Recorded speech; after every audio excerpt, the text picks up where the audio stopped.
Bom dia a todos, aqui é Remo Noronha do curso Matrix, onde você aprende o que é determinante. Vamos aí discutir a conservação da quantidade de movimento. Bem, primeiro a gente está falando de sistemas fechados. O que é um sistema fechado? Se eu tenho aí um montão de bolinha aí com velocidades e massas, tá ok? E as forças externas não são muito consideráveis, tá ok? Você pode dizer que você tem um sistema fechado, ou seja, o que está acontecendo ali vai seguir essas regras, tá? Vamos lá. Quantidade de movimento, para lembrar, é igual a massa multiplicada pela velocidade de cada um dos objetos. O impulso é a força que acontece entre eles multiplicado pelo tempo, tá ok? E o impulso faz variar a quantidade de movimento, tá? Isso acontece num tempo muito curto, acontece enquanto está havendo choque aí entre essas partículas, tá ok? Fazendo com que algo interessante aconteça. Para cada um dos impactos, a terceira lei de Newton se mantém. Então você vai ter paração-reação aí, fazendo com que o somatório das forças seja igual a zero. Como o somatório das forças é igual a zero, o impulso gerado num sistema fechado também vai ser igual a zero, fazendo com que a variação de quantidade de movimento seja igual a zero. Se a variação de quantidade de movimento é igual a zero, a quantidade de movimento que eu tenho antes é igual à quantidade de movimento que eu tenho depois, gerando o que nós chamamos de conservação da quantidade de movimento. Beleza? Então a aula que a gente vai ver hoje é consequência dessa discussão teórica aí que a gente teve. Bem, com isso você pode calcular o recuo desse canhão aí na hora que ele lança esse projétil, ok? Então a quantidade de movimento que eu tinha antes é igual à quantidade de movimento que eu vou ter depois. Bem, antes estava todo mundo parado aí, né? Antes de você botar pólvora aqui, gerar uma explosão interna, essa coisa toda, beleza? Então, a quantidade de movimento que eu tinha antes era igual a zero. Vamos jogar um eixinho aqui para poder ficar legal, ok? Porque quantidade de movimento é uma grandeza vetorial, então você tem que observar a orientação. E depois o que você vai ter? Ó? Quantidade de movimento, massa que multiplica a velocidade, beleza? Então o que você vai ter aqui? Ó? A massa do canhão, que multiplica a velocidade do canhão depois, mais a massa do projétil, que multiplica a velocidade do projétil depois, tudo isso tem que ser igual a zero também, como era antes do evento, beleza? Então, quanto é a massa do canhão? 2 toneladas. Velocidade do canhão, depois a gente vai chamar isso de velocidade de recuo. A massa do teu projétil aí é 1 kg e ele é lançado com velocidade de 400 metros por segundo. Então a velocidade do canhão vai ser menos, tá? Estou jogando para lá, deixa eu botar aqui o sinal de vezes para facilitar, 300 dividido por 2000, isso é 150 dividido por 1000, então a velocidade do canhão vai ser menos 0,15 metros por segundo. Bem, esse menos já era de se esperar, porque a velocidade do canhão vai ser um recuo, né? Então ela está claramente contrária ao eixo que se colocou, por isso que o sinal vai ser negativo. Beleza, pessoal? Ok. Então, digamos que alguém joga uma bola aqui para esse camarada pegar, tá? Aí ele anda 2 metros na esperança de pegar a bola. Será que ele consegue? Bem, o problema é que quando ele anda 2 metros para a direita, o barco vai andar alguma distância para a esquerda para poder compensar. Okay? Por quê? Ó, quantidade de movimento que eu tinha antes vai ser igual à quantidade de movimento que eu tinha depois. Estava todo mundo parado, igualzinho a questão do canhão. A quantidade de movimento que eu tinha antes era 0. Aí depois, esse camarada ele vai andar com uma determinada velocidade para poder ir para a direita, tá? Ah, sim, lembrando que esses 2 metros é em relação à margem, tá? Eu tenho que ter um sistema de referencial. Então, qual a quantidade de movimento do cara depois? A massa dele, de 80 kg, não é nenhuma criança, né? Assim, eu espero, né? A questão da obesidade infantil aí é uma coisa que preocupa, né? Abrindo um parênteses aqui, na minha época as crianças brincavam de pique e jogavam bola. Hoje está todo mundo em videogame, beleza? Então 80 multiplicado pela velocidade do cara. Então a velocidade dele é o deslocamento dividido pelo tempo que ele demorou para chegar até lá, concordam? Mais a massa do barco, tá? A quantidade de movimento do barco, 120 kg, multiplicado por quanto ele andou, dividido pelo tempo. Tá legal? Então, vou multiplicar por tempo aí dos dois lados. Tempo vezes 0 é 0, tempo vezes tudo vai sumir com esse tempo aí. Então, o x vai ser igual a 80 vezes 2, 160. Sinal negativo, né? Porque eu tive que jogar para lá. Dividido por 120. Legal? Então, todo mundo aí é divisível por 40. Então, o x vai ser igual a menos 4 dividido por 3. Então, o x vai ser aproximadamente menos 1,33 metros. Igualzinho a questão do canhão, não deixa de ser uma espécie de um recuo. Beleza, pessoal? Quem esquece unidade? Ai, meu Deus. Vamos tomar cuidado para não esquecer unidade, tá? Bem, gente, só para lembrar, tá?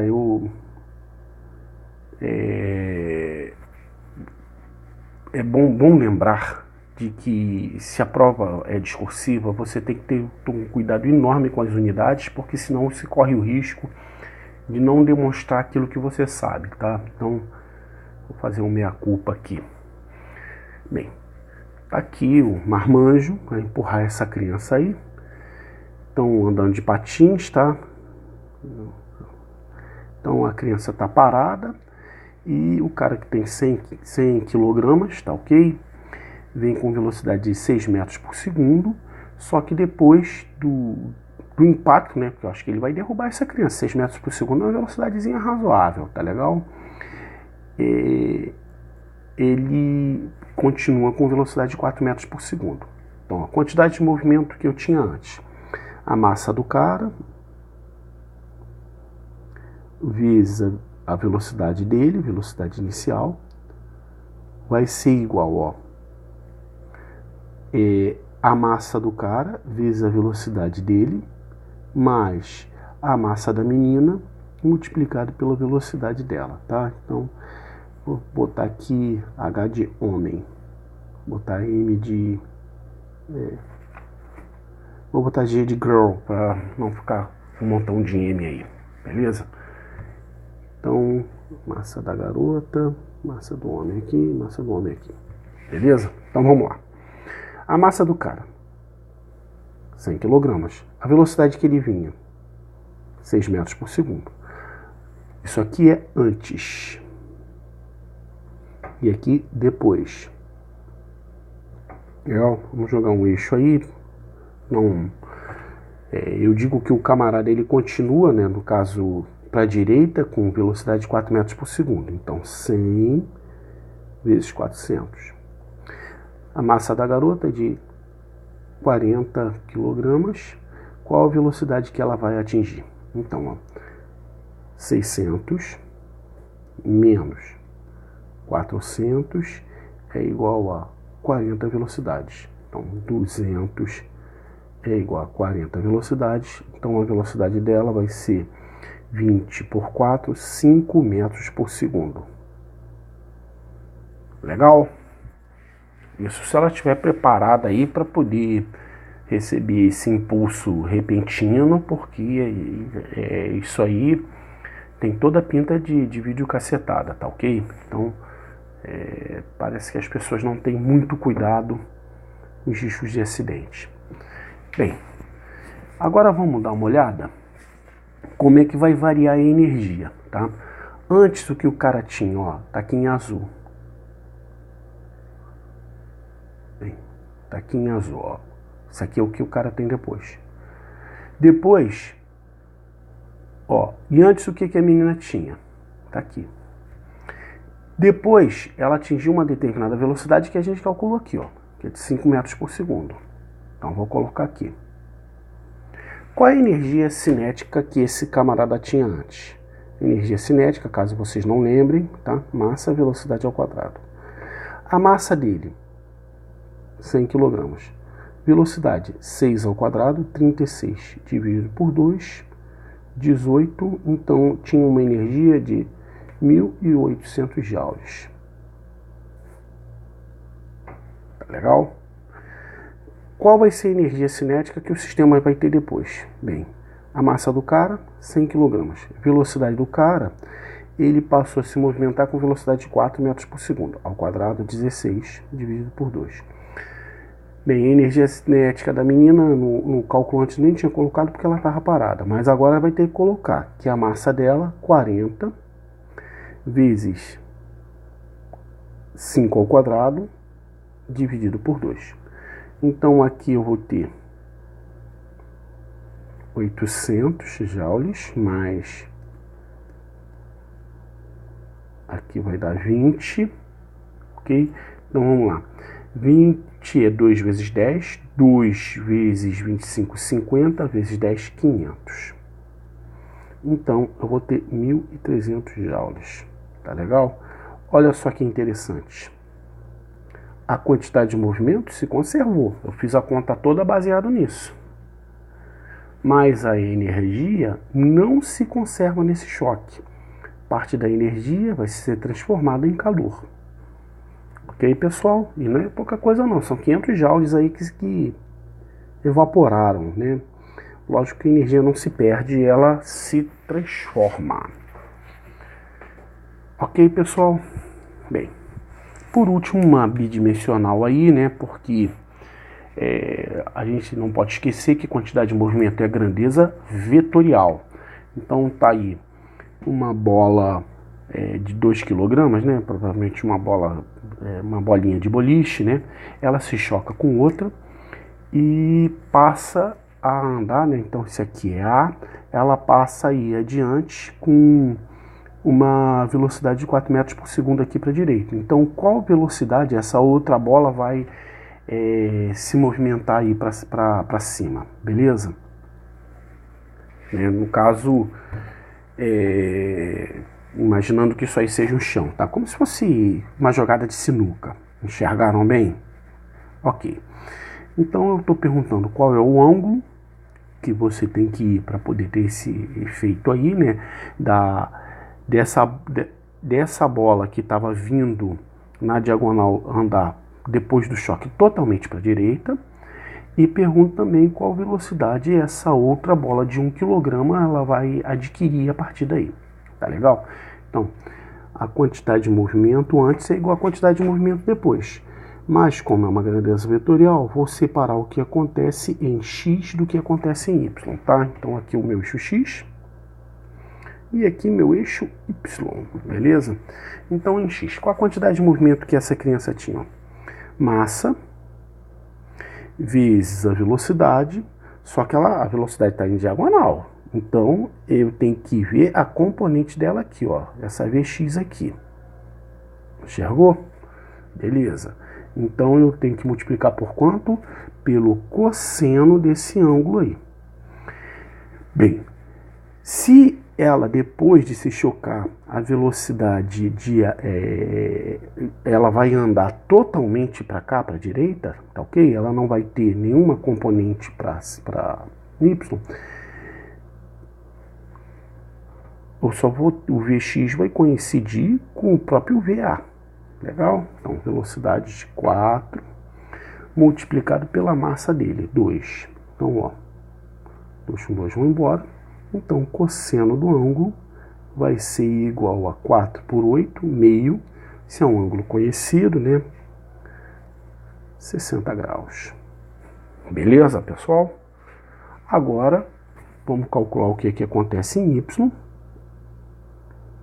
para poder saber qual a velocidade que essa outra bola de 1 kg vai ter que adquirir aí para que isso tudo aconteça bonitinho. Então a quantidade de movimento em y vai ser, ó,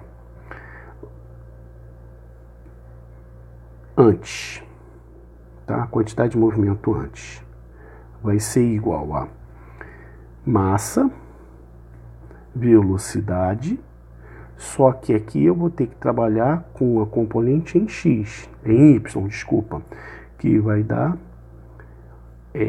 cosseno, não, desculpa, cateto oposto, seno de θ.